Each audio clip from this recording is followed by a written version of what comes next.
नमस्कार। गोवा के ऊपर थंडरस्टॉर्म एक्टिविटी कंटिन्यू हो रहा है और जैसे एमडी ने पहले फोरकास्ट किया था till around 8th of November thunderstorm activity जारी रहेगा गोवा के ऊपर।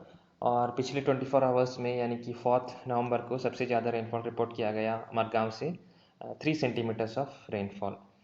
और आज के दिन का अगर सिग्निफिकेंट वेदर सिस्टम देखेंगे तो जो लो प्रेशर एरिया था साउथ ईस्ट अरेबियन सी में लक्षद्वीप के आसपास में, लक्षद्वीप एरिया के आसपास में, तो उसका थोड़ा सा मूवमेंट हुआ है नॉर्थ नॉर्थ वेस्टवर्ड। और वो अभी है ईस्ट सेंट्रल अरेबियन सी और साउथ ईस्ट अरेबियन सी में। और आने वाले दिनों में भी, आने वाले 48 आवर्स में भी इसका नॉर्थ नॉर्थ वेस्टवर्ड मूवमेंट होने वाला है और उसके साथ इसका इंटेंसिफिकेशन भी होने वाला है। It is expected that in next 48 hours it will intensify into a form called depression। और उस टाइम के बाद after 48 hours it is expected to move west north westward, यानी कि that will be moving consistently away from Indian coast from around from after around 48 hours।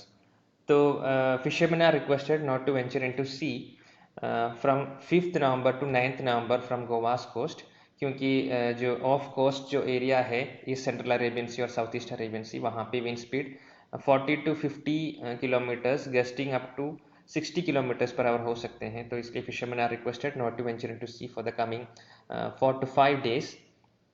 और जैसे already focus किया गया था पिछले दिनों में, ये सिस्टम का जब मूवमेंट हो रहा है, इंटेंसिफिकेशन हो रहा है ओवर द सी, तो गोवा के ऊपर जो रेनफॉल एक्टिविटी हो रहा है उसमें भी थोड़ा सा इंक्रीज हो सकते हैं। Thunderstorm activity will continue with a slightly increased distribution on 2 days on 5th and 6th। और कभी कभी थंडरस्टॉर्म्स मॉडरेट टू सीवियर भी हो सकते हैं, यानी कि क्लाउड टू ग्राउंड लाइटनिंग का चांसेस ज़्यादा है। इसलिए as it is always requested please avoid open areas और ओपन फील्ड्स और finding shelter under isolated or tall structures or trees. This also should be avoided when lightning is taking place. Lightning strike could be hazardous, it could be a threat to safety if the precautions are not taken properly। तो आज और कल 5th और 6th को thunderstorm activity होने वाला है गोवा के ऊपर। और उसी टाइम पे because of this movement and intensification of system over the sea, system center is almost 500 to 600 kilometers away from Goa. It's not expected to come towards Goa। With present observations ये system जो है, ये low pressure area जो depression बनेगा वो गोवा से बहुत दूर ही रहेगा, लेकिन fisherman should avoid venturing into sea. और गोवा के ऊपर जो वेदर में चेंज आएगा वो है rainfall intensity will be increase and possibility of heavy rainfall exceeding 6.4 centimetres in 24 hours. That is very likely at 1 or 2 places over north and south Goa districts in this 2 days। आज और कल गोवा के ऊपर heavy rainfall होने के भी chances हैं, और उसके बाद from around 7th onwards heavy rainfall का प्रोबेबिलिटी कम रहेगा।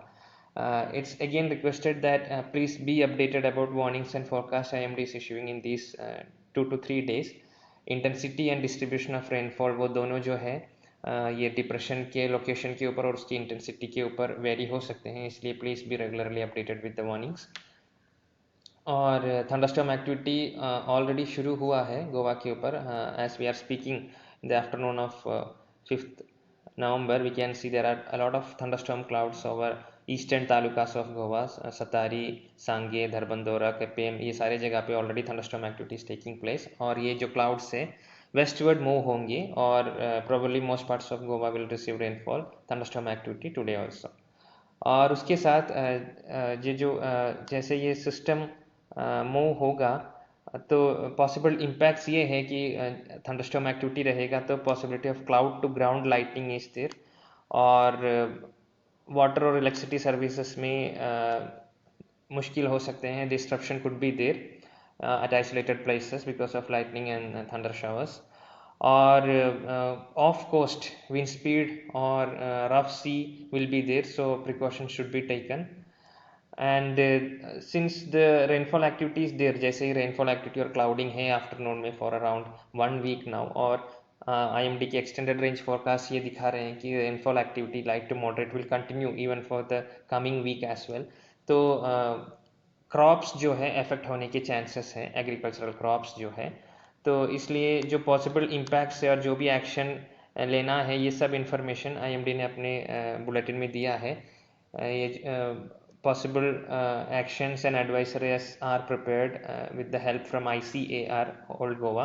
तो ये सारी डिटेल्स आपको या तो एग्री एडवाइजरी बुलेटिन में मिलेंगे, नहीं तो आप ये सारा इन्फॉर्मेशन IMD के social media platform, social media accounts पे और वेबसाइट में अवेलेबल है। तो please make use of that. और जैसे ही ऑलरेडी बताया गया, आने वाले 4 से 5 days there could be increased wind speed over Arabian Sea.